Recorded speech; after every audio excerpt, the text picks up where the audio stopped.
Welcome to the Silksong review. I want to talk about like Silksong, comparing it to Hollow Knight and Elden Ring Dark Souls game design. So let's dig in and analyze this game. And I'm Plan. So I'm very happy about all the discourse in game design and difficulty feedback this game has definitely spawned. Just look at YouTube. So, Silksong is the long-awaited sequel to Hollow Knight, a bug-walled Dark Souls-y Metroidvania that everyone knows. Yes. I played Silksong when it came out, and I will talk about my opinion on it later. And it is kind of mixed for me. Like some great things, some I really don't like things. But basically, it is a great example for, I think, game design or like game design discourse about balancing, game decisions, game mechanics. And I think we can learn about it if we talk about it and talk about parts of it. I also, because it's really dear to my heart, want to analyze a bit more than maybe other reviews did about the art, the music, and like how it all meshes together, kind of. Because I think like Hollow Knight did it really great. So let's see. Also, I'm a big Dark Souls and Elden Ring fan, and also Hollow Knight. So let us dissect the nuances and design decisions of Silksong, and also compared to other games. From the whimsical atmospheric journey genre, like Hyper Light Drifter, that's the one I really love, or also Journey, I guess, and in the other direction of like, I think games it's inspired from or like goes into the direction of is more like precision platformer genre, or like not maybe rage games a bit, like Celeste or Mario Maker levels, community levels. And warning, this video will contain very mild spoilers for Silksong, Hollow Knight, Celeste, Mario Maker, Hyper Light Drifter, Pokemon, Elden Ring, Dark Souls, and Mario Maker. Did I forget something? I hope not. Anyways, let us start with Chapter 1. Chapter 1. Hollow Knight. Whimsy players versus skill challenge players. So the first installment of the Hollow Knight series was Hollow Knight. And I would say it was a big inspiring game in terms of ambience, gameplay connectedness with ambience, and the feeling of the mood and the atmosphere, right? It did not define a new genre or change a genre or make up a new genre, but maybe like the really nice part about it was how it connected the whimsical journey kind of games. So Hollow Knight did not change the genre, it's a Metroidvania, but I think it did like every part of it nice, and had like this really nice interconnectedness with whimsical atmospheric games. Whimsical, or also were kind of Dark Souls inspired. The world in Hollow Knight is very gothic and sad Dark Soulsy. So from an art or content perspective, maybe if we don't base it on Dark Souls, it would be, I guess, reminiscent of German 19th century romantic painters, like paintings of ruined castles and crumbling civilization being overgrown, and crumbling graves and churches. And like Dark Souls 2, it is a very moody experience. If it would be just a walking simulator, like just walking around game with NPCs in it, I think I would still enjoy it.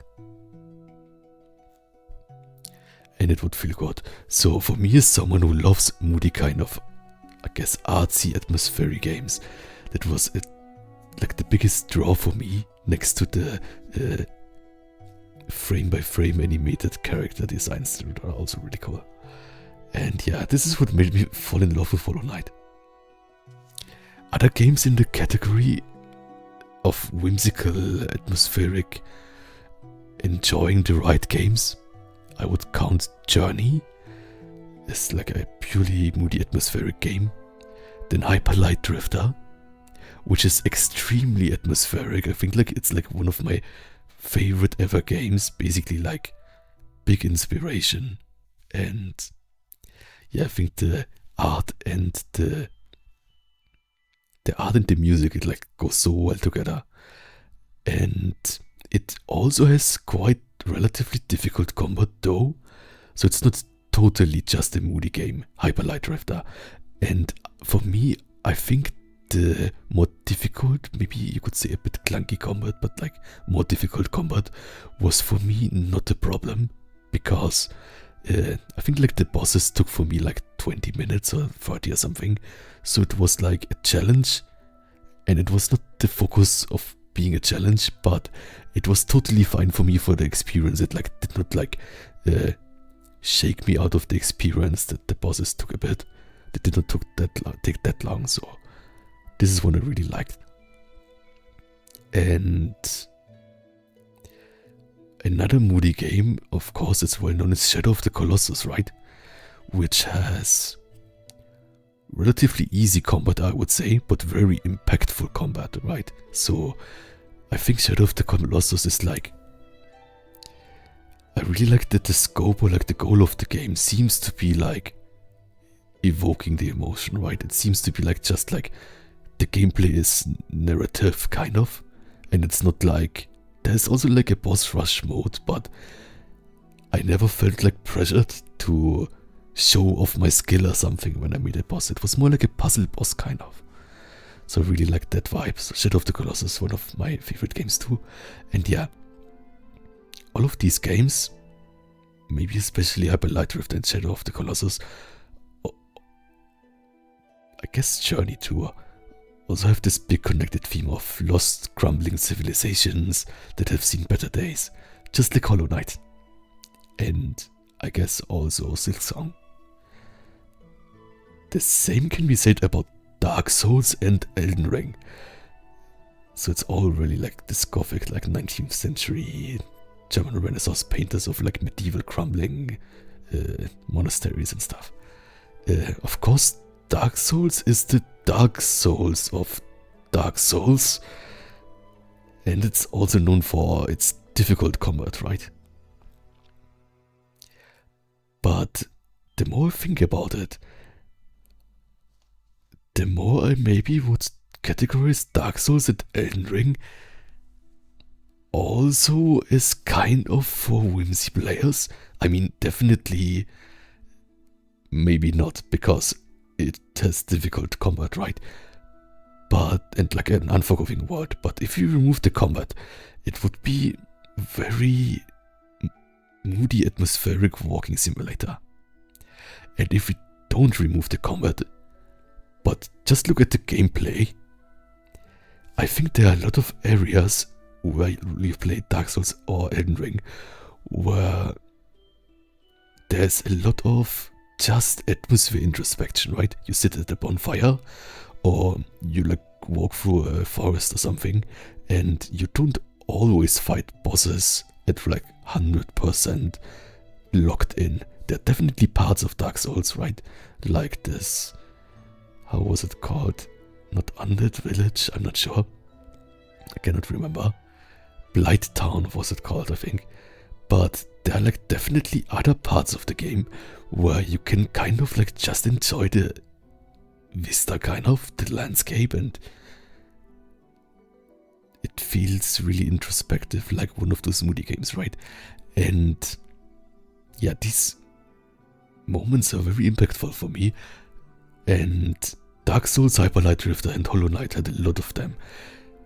For Silksong, it had them too, but it seemed personally a bit less than Hollow Knight. Maybe because of the high heart rate I got from my non-skill gamer heart, that I was really locked in, so locked in the tiny mobs that shouldn't have had to lock in so much, that I did not even focus on the graphics or the music that much, or the kind of sitting on the bench and enjoying the scenery, because I was so in fight or flight mode, I think. But yeah, that brings us to the other end of the players of Hollow Knight, which I mentioned before. One is those Whimsy players, and the other one is, maybe let's call it skill challenge players, which is totally a valid thing, right? And being up for the challenge, wanting to be challenged. Maybe high skill button difficulty challenge gamers, kind of like Celeste 2, right? And or kind of, which I did not play, the Hollow Knight endgame DLC more difficult thing. I heard it's more difficult. It seems like a hard challenge is rewarding, and fighting for your progress is fun, right? At the end you feel accomplished that you did not give up and mastered the skills of the game. Like fast reflexes, muscle memory, or intricate in-game tool photo preparations, like, let's see, in Monster Hunter, preparing the perfect armor and items to use against the monster, or in Hollow Knight, finding the perfect charms to use. Then other things that I would count to this skill category would be teching, so using special techniques that are maybe not as intended. I'm not sure what's the technical term for it, but for example in Metroid you have this kind of roll jumps where you can go to different places, right? And speedruns, I think, is also a bit draw to this really high performance skill level replayability thing. Then combos, learning combos and getting better button combinations and smart use of tools. I think it's all kind of you learn the tools or the skill of the game itself, and then afterwards you feel powerful because now the things that were difficult before are easy now, right? So I totally get it in some ways. And yeah, maybe this 110%ing of the game also fits to this, but I never do this basically. But other people totally did it. Friends of mine finished Silksong in 5 hours or something, and I totally can see that working one if you vibe with it to learn the controls more, and one is if you have the third run or something, right? You get better at it, then the pacing also gets different, and the focus and stuff. Then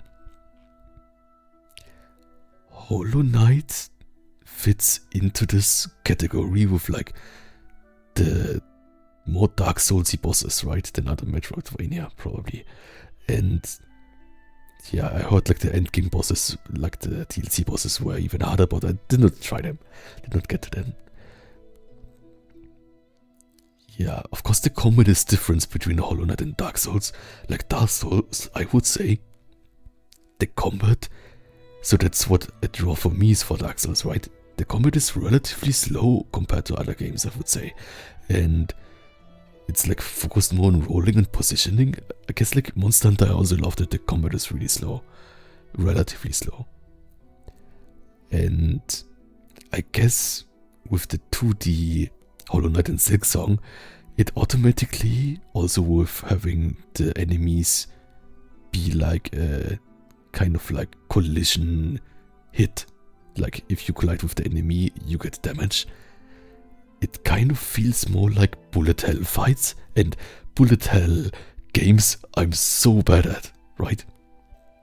And I think this aspect of the game mechanic fighting was even more so in Silksong, because there were so many like flying enemies, and flying enemies shooting projectiles that bounce off and stuff, and many things happening on the screen at the same time, which, yeah, it's almost like a bullet hell fighter, right? Or like, I guess, bullet hell gameplay from Undertale, or maybe even a randomness precision platformer, right? Like if you think about that, every enemy and the enemies give you damage if you hit them, right?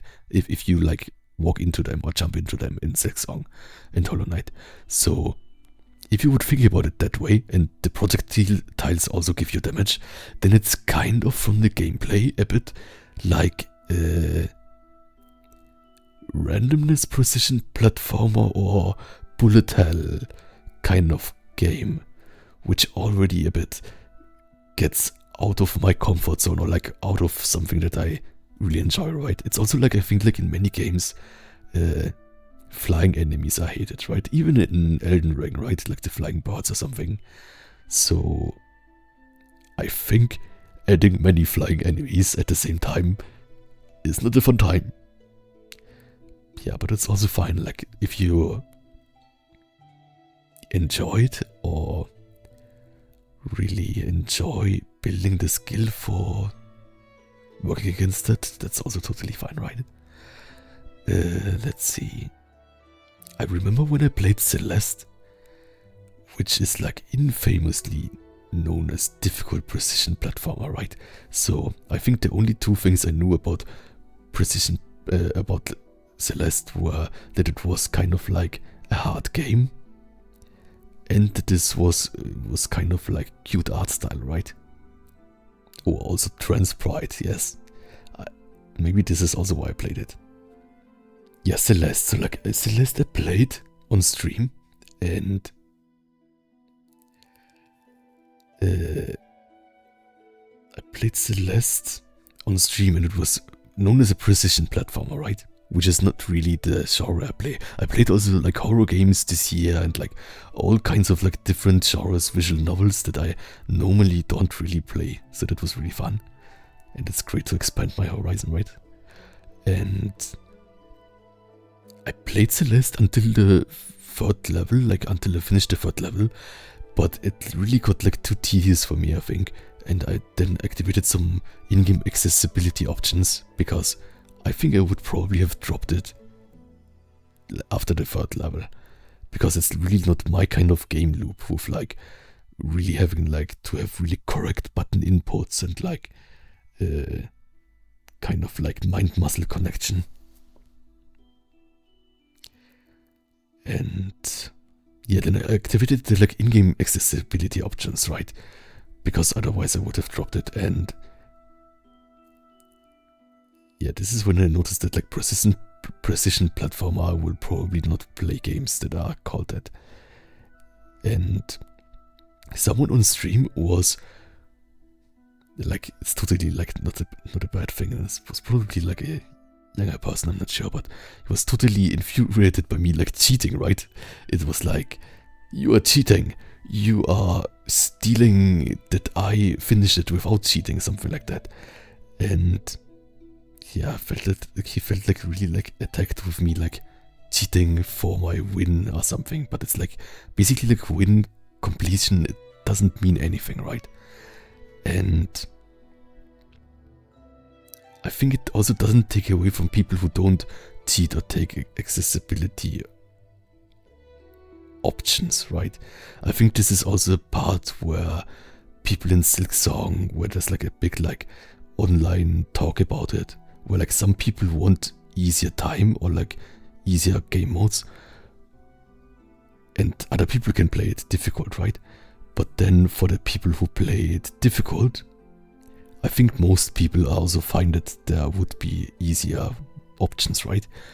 But some people who are more like the achievements things probably would not like to have the easy mode because they think it would take away from their achievement or suffering or something. I'm not sure.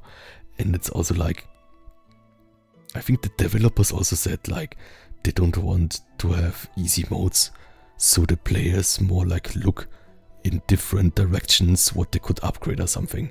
The thing is, for me, it's like in Silksong, I think I came to a point where I had like many ways to go, but all of those options were kind of a slog. Like all of those options were like boss that's too annoying, or gauntlet enemy wave spawner that's too annoying or something. And I think for me personally, it's also like, it's kind of a balancing act, right? So like for me, it would have been like 20% easier or something, or like something like that. It would have been fine. For other people, it would still not have been fine. But then for other people, it's too easy, right? So I think it's definitely a decision to have no accessibility options or difficulty settings or something. But more to that later. Comparing that to other games. Let's see. It seems that the developers of Silksong Team Cherry feels the same about not adding accessibility options or difficulty modes or like a story mode or button remapping, because there's like the in-game tool thing needs like, I think, up button and some other button. It's like 2 button presses, and like I cannot get that. It's like I just have to practice that more probably. It's like confusing for me. And yeah, then meanwhile, infamously difficult games like Celeste and Puzzle Combat Tunic also have difficulty options, right? So like for Tunic, when the combat is too strong, or for Celeste, when you need a bit help to make the game easier in all kinds of varieties, they made the difficulty options, right? So I think it's kind of a conscious choice that the developers did not have the in Silksong. But yeah, it makes the game less enjoyable for me, and I also dropped it. But I think it's really spawns this interesting discussions, right? It's also for me like, I guess like difficulty in Silksong was not the biggest problem for me. Like it was a bit annoying, but more problem was kind of like the tension feeling of the game, and like the exposition, kind of like harder to grasp things, right? Where it did not feel like really rewarded, and also like was better at it when I played it in the background, which is also kind of was not the point for me in like a kind of atmospheric game, right? So yeah, it was like basically Silksong for me like maybe 20% too hard, so I could pick it up sometime again, but it was also too boring, so maybe sometime. Maybe I like it more watching people play it. It's also, I think, a bit hard to concentrate streaming because you need to be so locked in, so you cannot really read the chat during it. It's like kind of like I stop talking. That's not a good thing. Yeah, but I love all the discussions about it. I hope my video maybe adds something to it. I'm not sure. Maybe I'm just rambling too much. I will use like timestamps so it's easier. Then personally it feels that Team Cherry focused more on this, like, of these two groups, like whimsical gamers of Hollow Knight who enjoyed it for the atmosphere, and more like difficult challenge gamers. It feels like Team Cherry focused more on the like skill-based gamers for the vision of Silksong, right? Of course, there can also be players in both groups at the same time, right? Like who love both, or in a range between it. And for me, it's also like, I would not say I'm totally just whimsical gamer, because I love Hyper Light Drifter in spite of the combat, and it's also not that bad for me. Like I don't remember it being that bad. And it has also quite a bit of critique of the combat being too difficult. So I would say I'm also between skilled gamer and whimsical gamer somewhere. Probably more to the whimsical gamer side. Same with me enjoying Dark Souls and Elden Ring, right? Like in both you can like level up, of course, for yourself to make it easier. And you have like slow weapons which is easy for my brain. But yeah, there are also a lot of people who don't like Dark Souls or Elden Ring. Or like say Elden Ring is too hard or Elden Ring changed too much to Dark Souls to make it unfair. Which is also totally valid. Then for me, it sadly makes Silksong, or in general probably the developer, more removed from my interest or like my focus on games than Hollow Knight 1 was.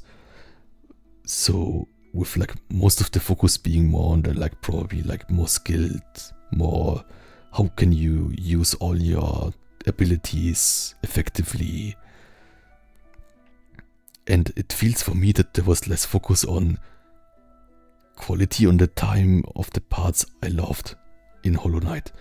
Like for example, the kind of parts where the Hollow Knight MC just like sits in a bench and then like the music is like really nicely combined with the combat, and there are a lot of like, of course there are also like exposition in Silksong, but maybe because just like the normal traversing the world feels kind of still kind of tense for me. I never noticed the parts that I loved about Hollow Knight as much, even though I definitely know that it exists, right? Because like the game looks like beautiful, right? It's a bit hard to grasp the problem I have with that. Okay, this was chapter 1. Okay, this is maybe getting to be a really long video. I thought a lot about these things, but maybe I wrote it down a bit too rambly, but let's continue. Chapter 2, Stop and Smell the Roses. Or Tension Curves and Introspective Moments. Let's go. Yeah, I wrote this down so professionally. I made a whole script. Okay, let's go. So,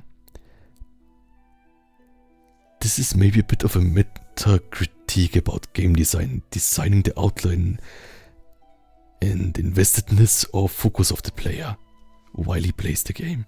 Probably my biggest critique for Silksong would be that I feel on tension having to lock in 100% of the time.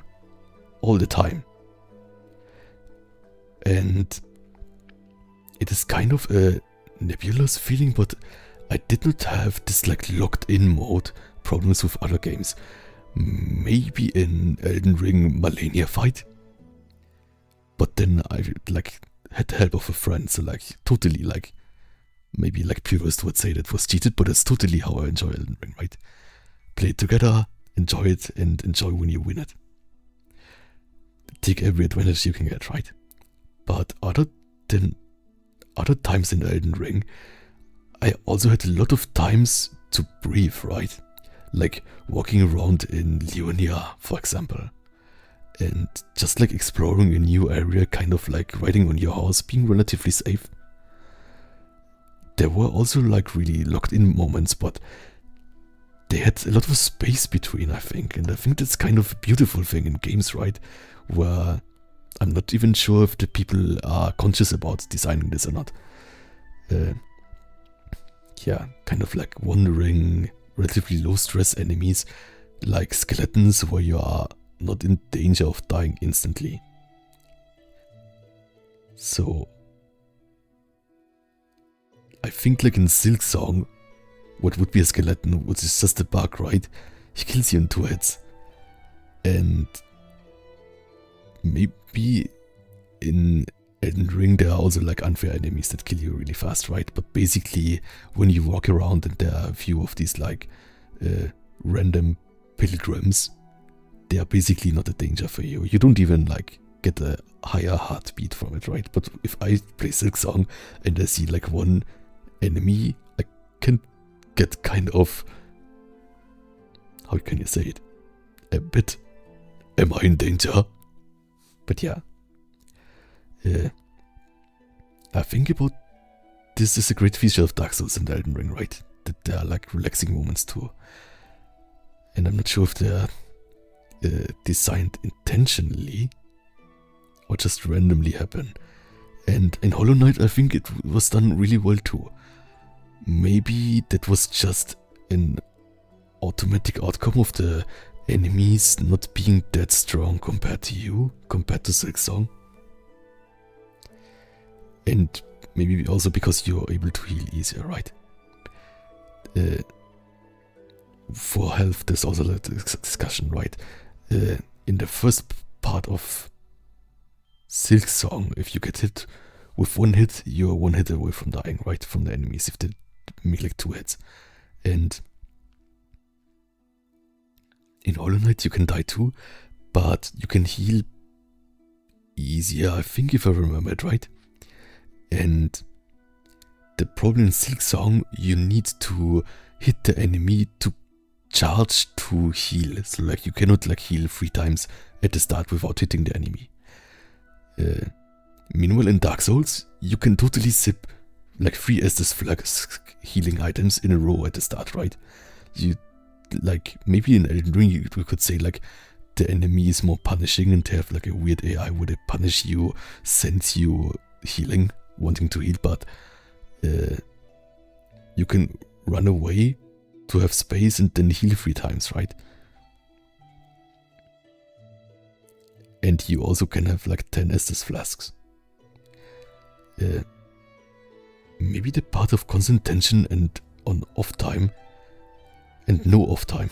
Yeah, no off time is what made Silksong so exhausting and kind of sickening feeling for me to play. Sometimes, yeah, like it's like one game where I totally felt exhausted after playing it, or like playing it for too long. So like I think it's maybe not healthy, or at least not how I play it. I think maybe the like state of mind I got into when I had to log in so much was not healthy. So yeah, and I think the sentiment is also in other reviews too. But then other people like could have an easy time, or other people could just enjoy it that way, right? Of course, it's all valid. But the sad thing is there's no option to not have it and still enjoy the world, right? There's like not like an option for Team Cherry, like the game options. Maybe it will come in the future when they have like a kind of like easy mode, kind of easier mode, or story mode, I'm not sure.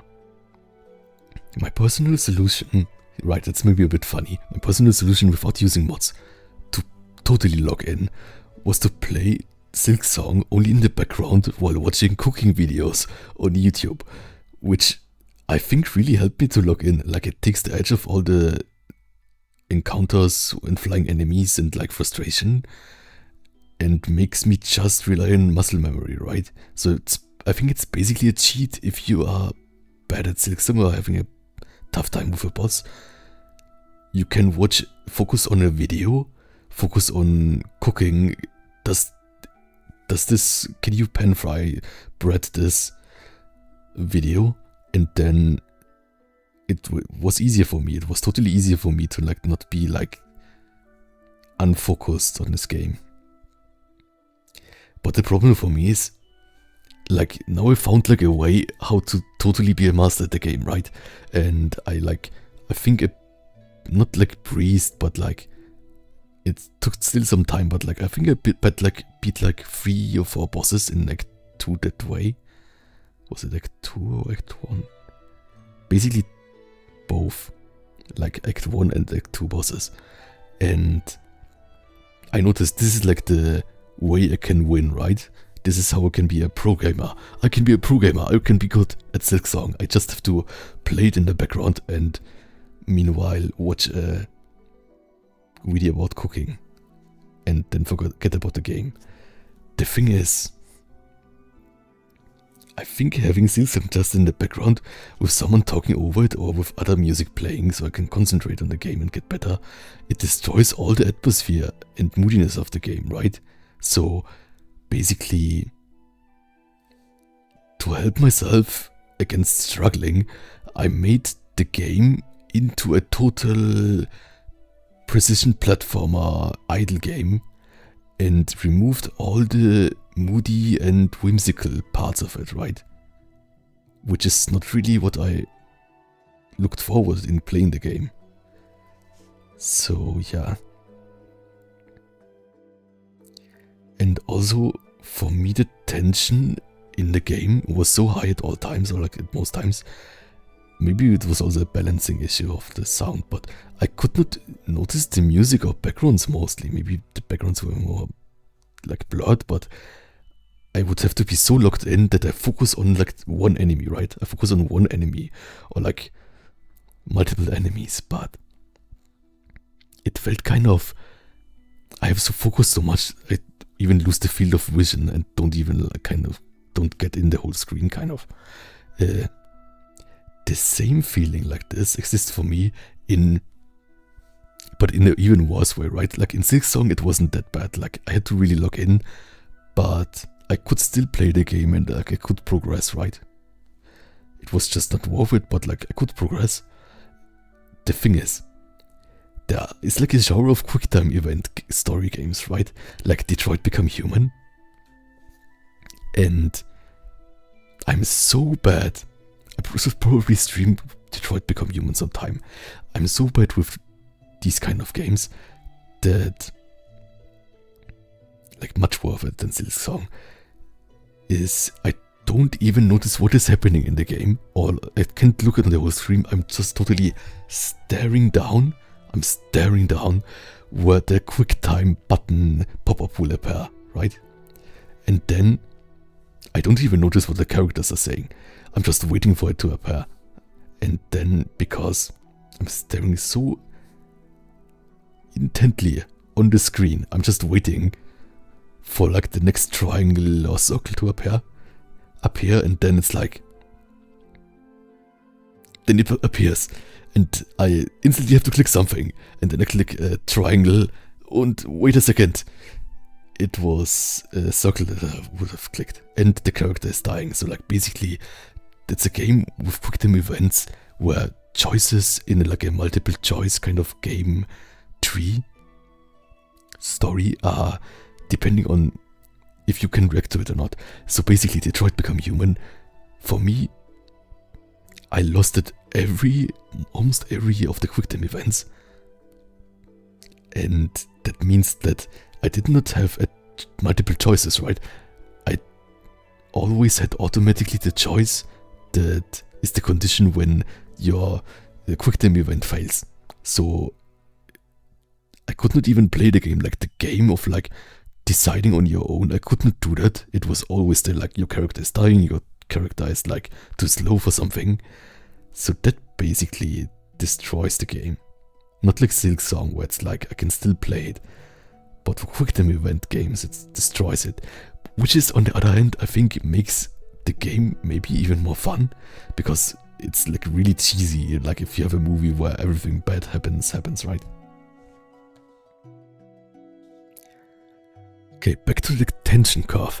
So, I think it's something the developers did really great in Hollow Knight 1, I think.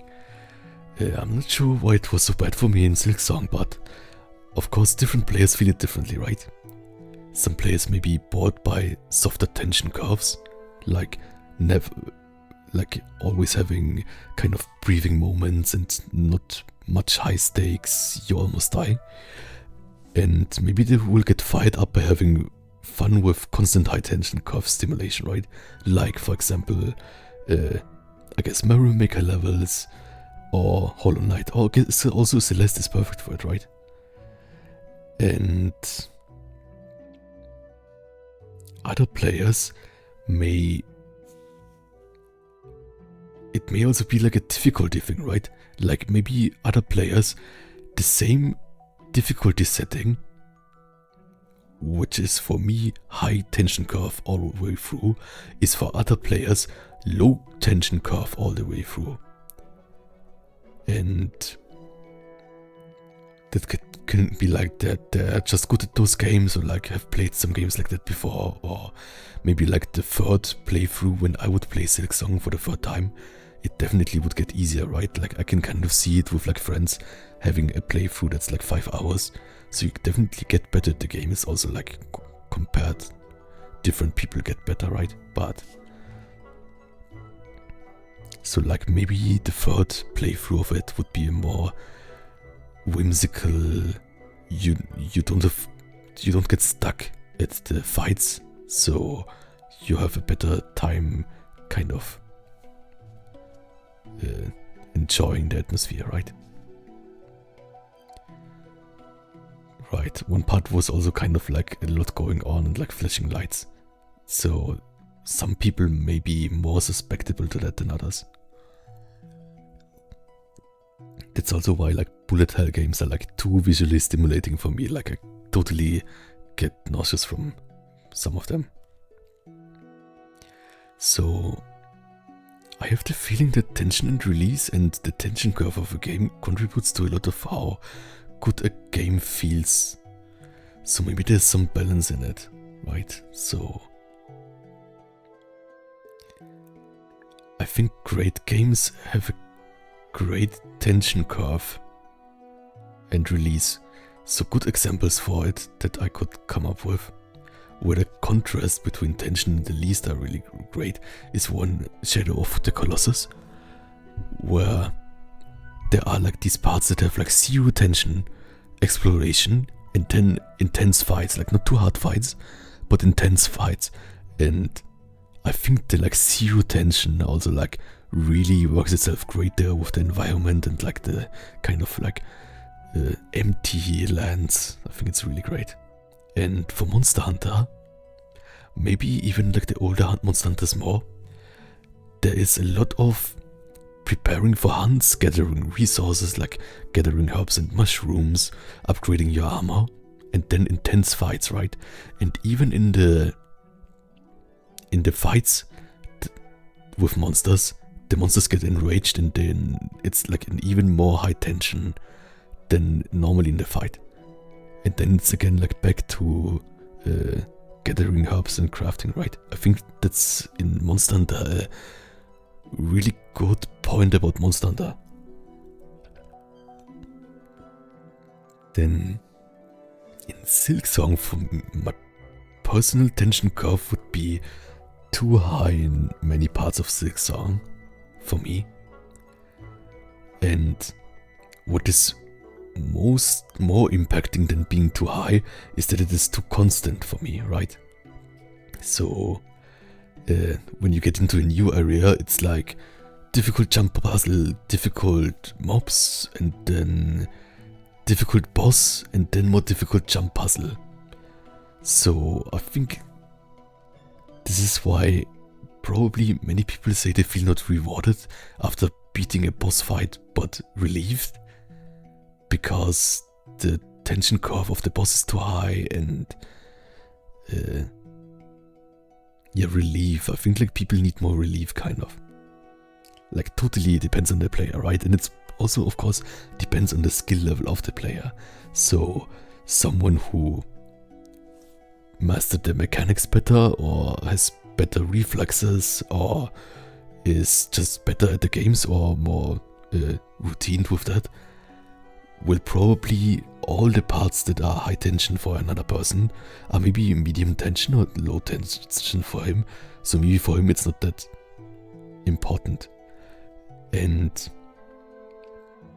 I think this like constant high tension also makes the low rewards after bosses and low rewards from the environment probably more frustrating for people. Like it's kind of in Hollow Knight when there's like a really hard boss and then you see him like exploding like a piñata or something with like in-game currency. I think that's like kind of like maybe useless, but I think it feels nice. Meanwhile, in Shadow of the Colossus, you don't really get a big reward from beating a boss, but it feels good, and the boss was more a puzzle than a reaction thing. So you don't need like a big like payoff. Okay, let's see. Next, chapter 3. That was enough with like tension curve. So chapter 3, this is for me special that like maybe others did not talk so much about it. Chapter 3, Soundtrack, Musical Impact, Hollow Knight vs. Silksong. So, I'm not sure if like other people talked that much about it, but the music of Hollow Knight stuck to me through like I think 7 years of not playing it. And I only played it I think 10 or 15 hours or so. I played it on like a different PC, but I think I played it 10 or 15 hours, so I didn't even finish it. But I really liked it, and it really stuck with me.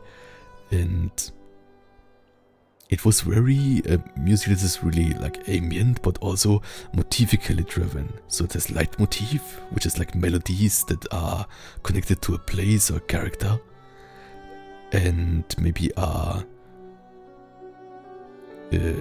developed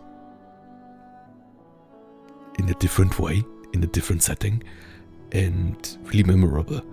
And I think they also took on a major part in the game design.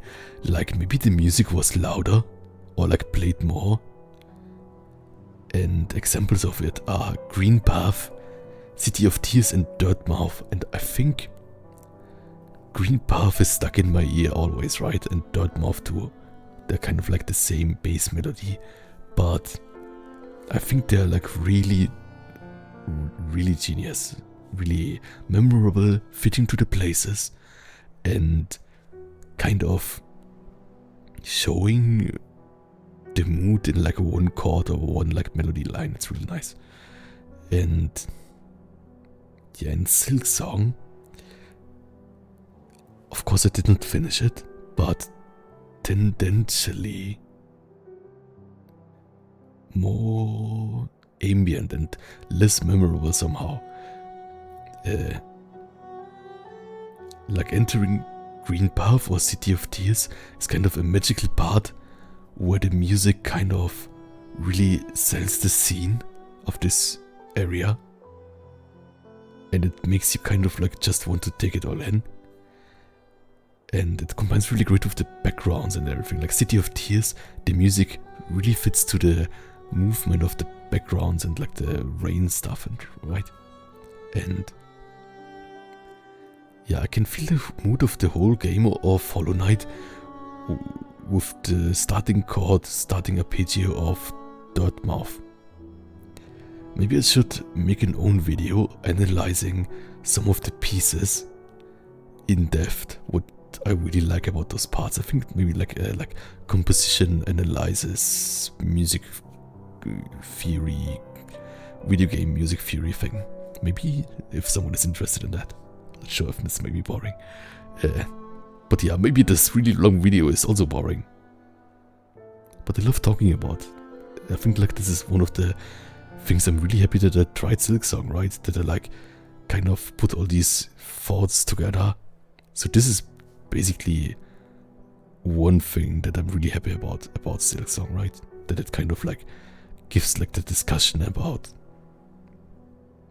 music and art and difficulty and game design a really prominent space the last months, I think. At least what I consumed. And Resting Grounds, so from the Hollow Knight soundtrack, Resting Grounds is great too, and White Balance, and with White Balance, or like other two, it feels also with Green Path a bit, it feels like the game even takes a step back to give the music space to develop, which I think is a great choice and really memorable, right? So like the music has different parts that are developed from each other, and it is not just ambient, it is not just in the background. I think like it has kind of more development in the music than you would probably think in an area like that, in a game like that. So I think compared to that in Silksong, there are some games, of course good, but doesn't have as much staying power, does not have as much melodic content. It has like some like leitmotif things, like for example the Greymoor has like these like high strings sounds, which is basically a few tones. And I really like Moss Grotto, but I could not whistle it or sing it. I think Green Path I could sing it instantly, right? And yeah, a lot of locations are very slow, very adagio, and harder to follow melody-wise, I think. Good shout out to Cockwood Dancers, which is fun, and a big connection between music and gameplay. I still cannot whistle it either. It's kind of like, sounds like some waltz, right? But the like combination of like louder background music, combination of the soundtrack with the thing that happens in the game is really great there. So that's a great part of Silksong. It's one of my, maybe my favorite fight as of yet. Then other games that come to my mind if I think about combining the gameplay setting, feel and music are definitely Hyper Light Drifter, which like Hyper Light Drifter and I think Hollow Knight 1 both have also this thing where the music picks up when there's a fight, if I remember right. And also in Hyper Light Drifter it's kind of composed in a way that like the music parts of the area and the boss fight are also kind of the same, which is cool. And it just like works really nice with sounds and soundscapes and chords and textures. Hyper Light Drifter are really great. And Shadow of the Colossus too, right? With like, I think the greatest thing in Shadow of the Colossus is I think you go to the fourth or third Colossus and you hear like kind of like this kind of like ancient Greek melody thing when you enter a cave or something, and that's like so magical. Like it's really, really crazy. Like both of these games are like my most favorite games ever, probably just from that. Right. And also like they have time to enjoy this music, right? Hollow Knight 2, like this, like, do you have a new bench? You sit on it, you hear the music. I missed it a bit in Silksong. Of course, it still has background music, but it seems to be not as like staying power. Okay, of course it's like just an opinion. Then, okay, chapter 4, common complaints. So, I will not talk too in depth about like balancing and what you should change or something, or like common things that other people also pointed out. I will just make here a list, but it's basically not the focus of this video. But I think it's good to acknowledge it, of course. Yeah, many other videos and reviews talk about it. I will just like talk my thoughts about some things. So a common complaint is high damage taken, low health, low player health. So the worse you are at the game, the more safe you have to play, which makes it again slower. I think there's definitely a point that normal enemies take a long time to defeat with having kind of big health pools, right? Compared to something like Dark Souls. In Dark Souls, normal enemies take a few hits, while in Silksongs they take, I think, like 2 or 3 more than I would think normally. At least it feels that way. And almost every flying enemy feels like a stronger, like medium mob in Dark Souls, I think. So like, maybe it was just my feeling, but they feel like they should take like 2 or 3 hits, but maybe they take like 5 or 6 or something. I cannot remember it, but it definitely felt excessive a bit, for me at least. Then the next thing is annoying flying enemies, and some throw projectiles at you and dodge you when you move near them. The worst part for me definitely was like the enemy gauntlet and like enemy spawn rush boss thing in Greymore. And it has like multiple bird enemies that were like bird ninjas that throw shuriken at you while being in the air. And it was just like a really unfun like pattern where it felt like bullet hell, but you have to hit the bullets and not touch them. Yeah, I think that's basically a good description of the gameplay of Silksong, right? Bullet hell, you have to hit the bullets, but don't touch them. Something like that. Yeah, but like flying enemies, they're also in Dark Souls, right? So like they're annoying everywhere. Then another critique is that the gauntlet enemy wave rush rooms, like the one I mentioned right now. Like you get like locked in this room and there are like waves of enemy spawns. So it's basically like a test of endurance, stamina. Not making a mistake after like 10 enemies or something and you cannot really heal up. Like maybe you can, but you have to hit the enemies again. This is also in other games, like in Tunic there was a common complaint about one gauntlet boss, which I think I had a bit problems with, but not too much, like I finished it. Or like this boss. But I totally can understand like people not liking that, and I also did not enjoy the boss rush rooms in Silksong. Yeah, for me it basically just means that when I like saw a boss rush room, I wanted to like go somewhere else and discover a different path, but then I had like multiple paths where boss rush gauntlet rooms were the kind of locked door for me. Right, it's kind of comparable to the difficulty of defeating one simple enemy 100 times when they are all in the same area. But you have to do that in a row, so it gets like difficult stacked up because you can like slip sometime, right? Which I guess is a feeling that it makes it really tedious too. Right. Or for example for bosses when they have double health, then it's also more a test of stamina. This is also a problem probably in Silksong for me. So like if they had like 1/4 less health, it would be probably much more enjoyable and would probably cut my time from like 1.5 hours for a boss to maybe 40 minutes or like 1 hour. Then another common complaint is stingy in-game economy that makes farming necessary or enticing. The map is locked behind expensive unlock parts like the in-game map that you can look up, right? Which makes me just want to open an online guide, which I guess many people do.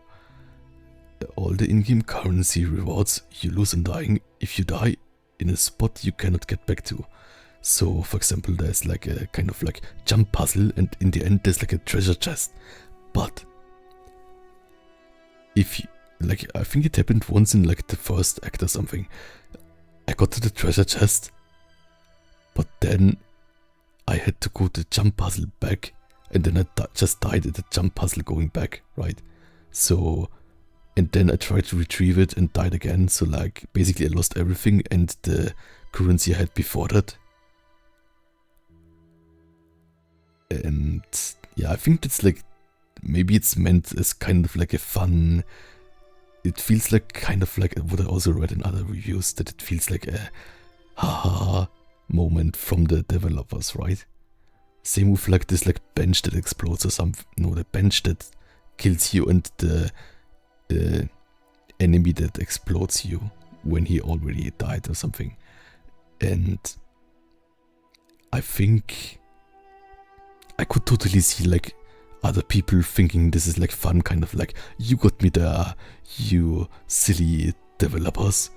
But I think for me, while like struggling with not having enough currency anyways, that felt kind of like mean-spirited, but in a way that's like intended by the developers, right? So it's probably like this mean-spirited is kind of a vision from the developers, which I think doesn't excuse it, because then for me it's like, okay, I'm not having fun, kind of thing. But it's definitely something, I think that's also something that is not really fixable easily with just having a difficulty adjustment, because I think this kind of design philosophy sneaks itself into the level design, right? Same with like enemy placement on maybe difficult jumps where they are standing exactly in your way or exactly in the spot flying where you would jump from platform to platform, right?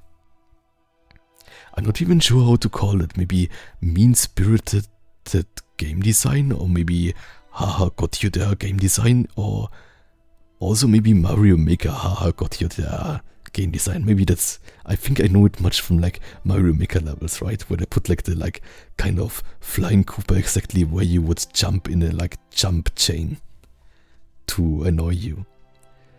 I guess respect for the Mario Maker levels, but for the design decision for Silksong, I'm not too much of a fan of it, I would say. Like, it did not stop me anywhere, but I think it's just like a haha got you there, that I think Elden Ring and Dark Souls also has in some spots, right? Like, basically mimics are kind of that, and in Dark Souls, of course, like placing enemies behind kind of doors where they rush you and kind of push you somewhere down, right? Maybe it felt a bit more mean-spirited even in Silksong for me, but maybe that's because I in Dark Souls expected and in Silksong not. I also felt in Hollow Knight I did not experience this kind of mean-spirited haha we make a fake reward for you where you just die things. Maybe that's like in Hollow Knight I just did not get that far, or like maybe I did not even find these parts in Hollow Knight, maybe. But I don't like it as a design thing. Let's see. Then, right, you lose all the currency on dying. That's the same in Dark Souls with like the souls, right? But you can get it back if you get back. If it's like in a jump puzzle, then maybe you cannot get back. Then, yeah, probably like other people, like if you're a skilled player, you can get the reward and get out of there and don't lose anything, right? Because you're just like, you don't even have the problem of struggling with the jump puzzle, right? So, what I felt would like enticing was like just farming the currency and then just unlocking everything, because like the same currency that you get from this kind of jump puzzle you can get from defeating the like weakest mob and just farming them on the spot for 5 minutes or 10 minutes. So I just did that because like I felt the game said like, okay, I mean, that's kind of like the Dark Souls thing, right?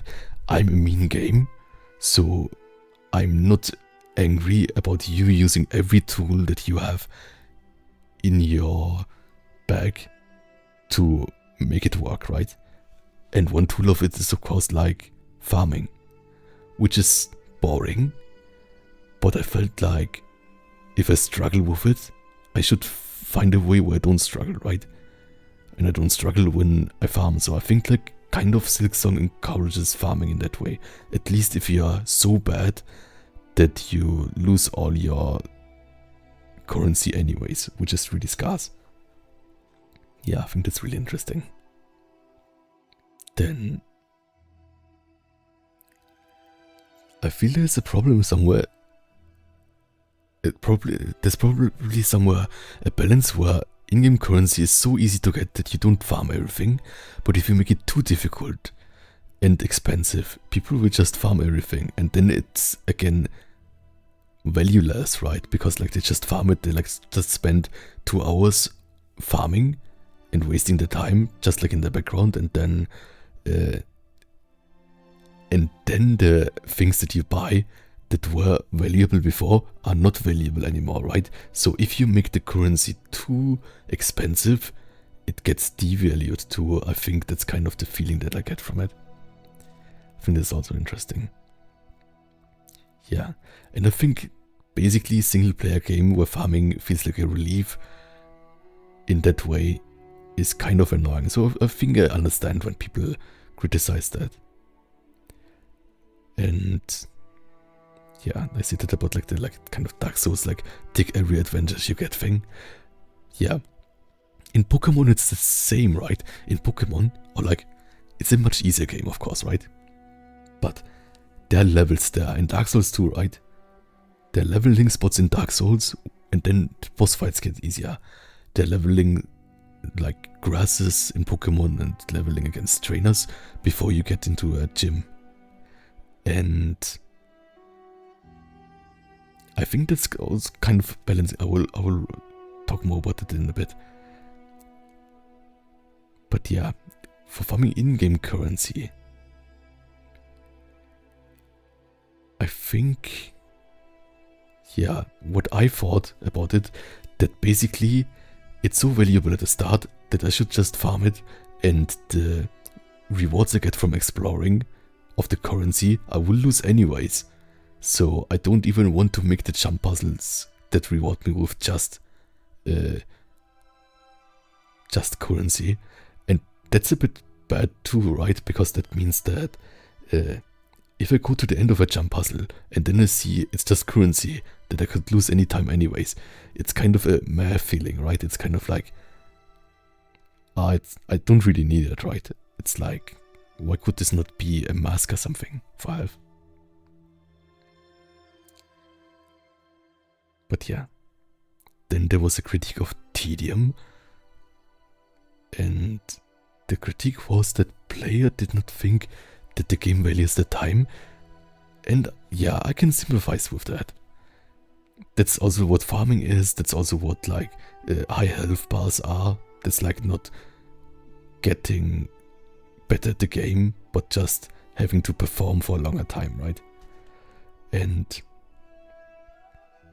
the level of those things that people put up with, also like runbacks to bosses that Elden Ring fixed with Stakes of America, I think. Right, and the level that people put up with is also depends on the player, right? There are definitely people that put up with less than I do and have dropped it in the first act. And there are people that put up with more than I do and have finished it, even though they didn't like it, right? Okay, so let's see.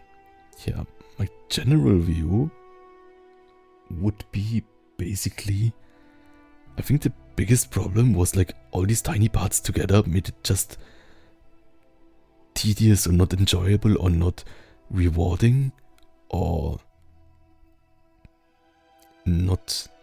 I cannot focus on the atmosphere and the vibe less than Dark Souls and less than Elden Ring, much less. And much less than Hollow Knight 2. So if like every part that chipped away at the fun was like made like 20% less annoying or less demanding or less tedious, I think I would totally have finished it in a fulfilling way. But yeah, the game often made me think like, oh, I could like just spend the time I spend on this game having fun with anything else, basically. And it was like 20 hours, right? So like probably like 10 hours of that was like 2 hours farming and like 2 hours boss run back and like 2 hours this boss that was also not particularly fun. So it was like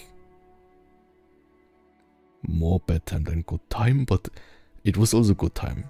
And like I don't regret playing Silksong because I liked the like start rush too when everyone got the game, right? Kind of hype, and like now I enjoy like talking about what I liked or don't like about it, and also like I know for like that I would not get like the DLC of it or like next game of it or something, right?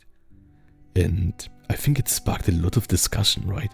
So probably other people or other games will be influenced from this game's choice of difficulty, strictness, or like deciding against it, right? So like when someone will say like, we will not have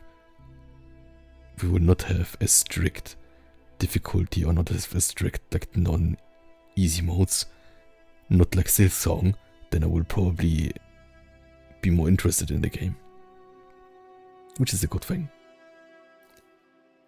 Then chapter 5, auto-balancing mechanic. So auto-balancing, what I mean with that is, one part of it is like leveling, upgrading your stats, farming like in an RPG, or like in Skyrim, or in Elden Ring.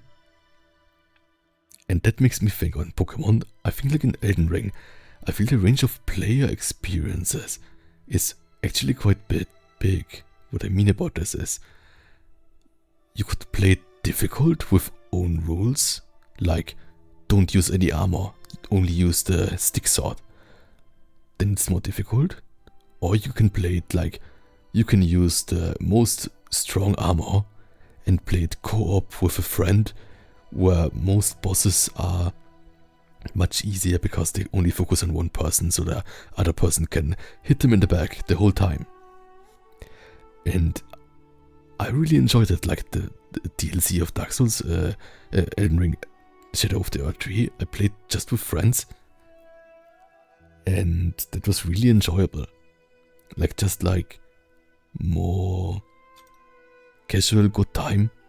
We also died on a few bosses, like too many times, right? But it takes a lot of the edge of it, which is good. I think like having like the option for the player to decide to take the edge off. They don't have to do it, right? It's just an option. Right, and right, you can get stronger by defeating enemies, like in Pokemon Elden Ring, and weak enemies. Silksong doesn't have that, but of course it has like the Metroidvania thing of get stronger by adding health masks, which while I played in 20 hours, I only added one health mask. So like at the start I think you have like 4 or 5, and then you have 6, so you don't really feel much strong after 20 hours, but maybe I also didn't see them. Maybe I should have used a guide or just have been a better explorer, but I tried really hard to explore. Maybe I'm just like blind. But maybe it doesn't have many masks on it, sure. And upgrading your weapon for attack boost, I had one weapon attack boost also in 20 hours, so it didn't really change much. And then there's also the using tools and trinkets and unlocking abilities, where I feel like the tools and trinkets, they're definitely useful, but it's also like developing more skills, right? And it's also like behind using 2 buttons and a resource that you have to farm to. And the tools are also behind quests that you may or may not find or have to look up online, right? And unlocking abilities, that changed a lot, but it's like kind of like so many abilities. So a problem for me personally was the move pool and buttons were so many that it was hard to execute them all over. Like that it was hard to all execute them and not like choose only a few abilities that you use and not forget them, right? So compared to Hollow Knight, which had a simpler combat, but also more forgiving because it's like a smaller toolset, I feel like Silksong had the design mentality of give the player a lot of tools and he will use them all and balance around that. And I guess that asks, of course, more from the player, right? Same with the healing mechanic, which is more difficult. The good thing about this is, I guess, that if the player gets really accustomed to all of the skills and never like uses one less than the others, he will be much stronger, right? But I think it's a higher skill ceiling. So Hollow Knight is like maybe at the start and the end, it's more the same kind of combat or like the same kind of skill. And in Silksong, it's like maybe if you started, there's so many skills, you are weaker at the start but strong at the end, or like to have the potential to be stronger. But I think that doesn't help for everyone, right? Also, I have not played until the end game in Silksong, so I cannot say that. But yeah, you can tell me what you think about that. Then, meanwhile, in other RPGs like Metroidvania, or like in Metroidvanias, like Metroid, there's a big sense of player progression of getting stronger, right? And having the tools. And what I really like about Metroid, like the 2D ones, it's like you feel much more powerful at the end, right? And it doesn't totally get, like you feel your level kind of, you feel your progression, you feel stronger. And I felt like those effects are also more forgiving. Like there's a part of like being really forgiving in Metroid that I really respect and really enjoyed. Yeah. Kind of like you earned this, you like found these like things in the map. Now you can kind of like pay back a bit. Or like in Alien Isolation when you get the flamethrower. Okay. Then adding to auto-balancing, there are also games that automatically adjust the difficulty based on the player's success. If I remember right, I'm not like the most insightful person about this, but I think Hades has kind of like an effect or like something you can toggle on that players that have a too easy time get kind of harder enemies every run. And for Mario, I think, for the 2D Marios, right? I think if you're too bad, the game kind of cheats for you a bit to have an easier time and a more smoother thing. There's like two things to do, right? But yeah, that's of course like just like in like those games. And it definitely seems that deciding against difficulty settings or auto-balancing or more like level health stronger making things, more weapon upgrades is a conscious choice by the developers, right? Like they want it to not get too easy, kind of. But I feel even with defining other paths for these like in-game upgrades of like, I did not max them out, but I found a few, but I think it's asking still too much from the players. For me personally. It's kind of like the problem for me with like the quick time events in Detroit Become Human. I will always end on the bad thing. And the developers, I think they don't even, like in Detroit Become Human, the developers don't even calculate it in, right? That someone fails all the decisions because they are too bad with the input. Then what I find interesting compared to Silksong is that other like precision platformer and rage games, it is a choice. So like I think Celeste added the accessibility options, and I think that's something that I can respect Celeste really much for it, right? Like they have this like aura around them that they're like this like really punishing game, but they still let the player choose to have it easier, have it balanced like they want, or like cheat. And I think that's something I can really respect about Celeste, right? So, and like even like Celeste is like the game kind of like, they want to like have the story of like you struggle hard and you still fight, right? And don't give up. But they still have this in Silksong, kind of has the same story thing, but they extremely decided against that. I think that's really funny. And yeah, it's of course a choice, but it's basically something like that for next coming out games from that studio or like DLC. I will consider that, of course, right? Like I will probably not get the DLC, and like I know now that it's like not a Hollow Knight, and it probably will not be a Hollow Knight in the future. Or maybe they add like an easier mode sometime, I'm not sure.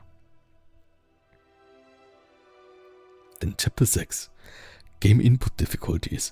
So this is just a small chapter. There's this well-known problem, I think, about Xbox controllers or old Xbox controllers, and the analog stick precision is having a problem. I think in other games like Tunic or something, this makes parts really unplayable too. And I think it's also a reason why like extreme rage difficult game people play often on keyboard because it's more precise for the input, for like the diagonal and like, is it diagonal or is it side input? So yeah, I think this is a problem, which is also like pointed out often. Then for combined inputs, I have personally a hard time with the combining the directional input with the throw to active weapon skill, right? So like you have to, it's like double button multi-level input, and I think this is meant by the developers to be like a no-brain execution that everyone can do and don't have to think about, right? And I just cannot do it. Like I'm really bad at it. Like maybe I got better at it and can do it later after 20 hours, but it's like there are no button remappings, right? No button remapping options. I'm not sure why. Maybe they want to have it that difficult, or maybe they are sure that they have the perfect button inputs. I'm not sure. Like other games also have button input controls, right? But remapping. Not sure why it doesn't have that. Right. This is why Detroit Become Human is unplayable for me, but in a good way, because it's really hilarious if I really struggle with it. So like, I enjoy Detroit Become Human for that. Okay, then chapter 7.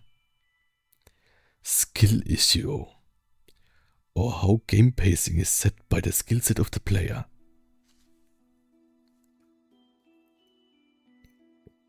This is something I thought a lot about, and what probably is the reason why the experience of players is so different. We have pacing, the time it takes between story segments, new areas, exposition, and the time a fight takes or area takes. People have both different ranges of enjoyable time spent on stuff, right? But also different skill levels and clearing speed, like clearing a boss or something. And balancing your game around that, if it is not supposed to be only a Mario Maker Death Run precision platformer rage game level, seems to be hard. Even more so without difficulty levels. So it's basically the question of one person taking 10 attempts at the boss and one taking 30 or 300. Then the question about is which time spent on the boss is fun, and what time is it perfect, and when is too fast that it's disappointing, and what is too much or tedious.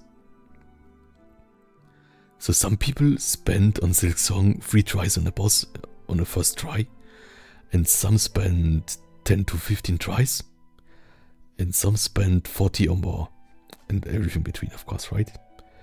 So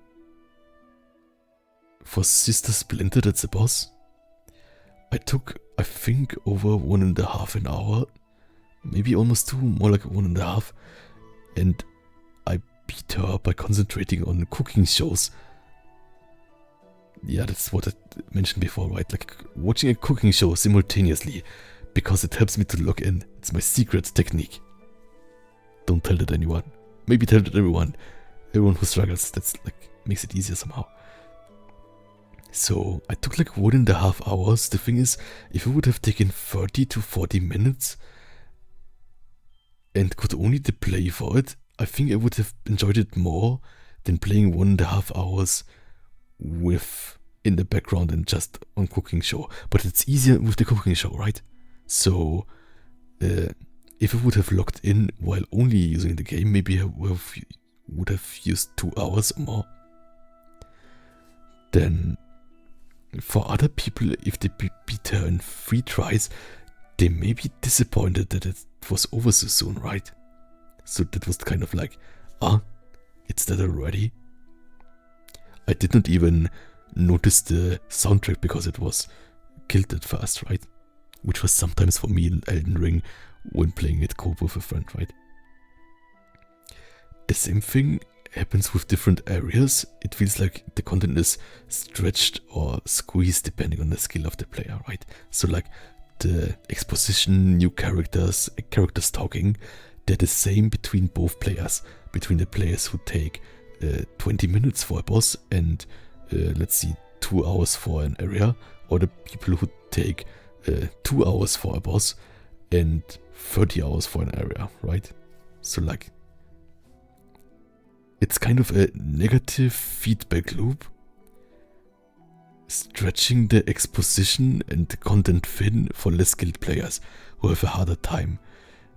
And I guess this may be another reason why it feels tedious and boring the worse you are. Another theoretical question would be for people who are in the optimal enjoyment range of something like 20 to 50 minutes for a boss. How long would it take for the boss to be enjoyable? Like, would you say if the boss would take 2 hours, it would still be fine, but then if the boss would take 10 hours, it would be not fine? Like Malenia or something. How long it would have to be for you to be unenjoyable? And this is of course again like the theoretical question of the most difficult game ever challenge, right? And you can add to any boss fight random mob enemies and increase the health of the boss until it gets to really boring, tedious. Otherwise, everyone would play this like games with like the boss has 1 million health and like there are 300,000 enemies, right? So like, I guess it's a balance for everyone, right? And for some people, the game falls into this balance, and for some, it doesn't. And some games fall more into the balance of everyone can enjoy it, and some it doesn't, and some have overlap, and some don't have overlap at all. And yeah, for example, there could also be like this like bird gauntlet in Greymore. If you enjoyed that one, would it have been fun for you if it had like 3 waves less, or like 3 birds less, or 1 wave less, or like would you have enjoyed it if it had 10 waves more? Then chapter 8, scope and playtime inflation. So there's this saying, or like often made comment, that like good value for money in a game is money spent divided by hours playtime, right? But I think especially with Silksong, because it's, I guess, like, you could say more tedious, or like at least like more content stretched around the difficult level if you are not good at that, right? Which part of it was the game, and which part was not enjoyable or high enemy health? Could it have been more enjoyable, built around expected clear time of like 20 to 30 hours instead of 80 hours? I'm also not sure what's the like average clear time of Silksong, but and it, of course it has a bigger scope as Hollow Knight, but I think I kind of enjoy games that have like a scope that's enjoyable through, right? Not like inflated like fetch quests and like, which Silksong also has, and inflated health pools, right? Because otherwise you could just take a game that is maybe shorter than Silksong and add like double the health of every enemy, right? Then it also takes longer. But is it like more value for money then, or is it just like time wasted kind of? Does it need the health? Does it need the longer fight that you get when you have more health, or when you have more mob enemies spawned? So I think probably in Silksong for me the answer is it doesn't need it, but for other people it could be, it definitely does. And I love how the developers have the nuance of how much it needs, or it could even be they don't have enough health and they don't have enough enemy mobs spawning in the fight, right? But yeah. So let's go to Chapter 9, Final Words and Personal Review. So let's see. I like the game and the world. I love Sharma and the Bell Beast. But for me it seemed I can take it in less, like the ambience, the whole world building. I can take it in less because I had to be so locked in, so like hyper focused on the fighting and stuff, right?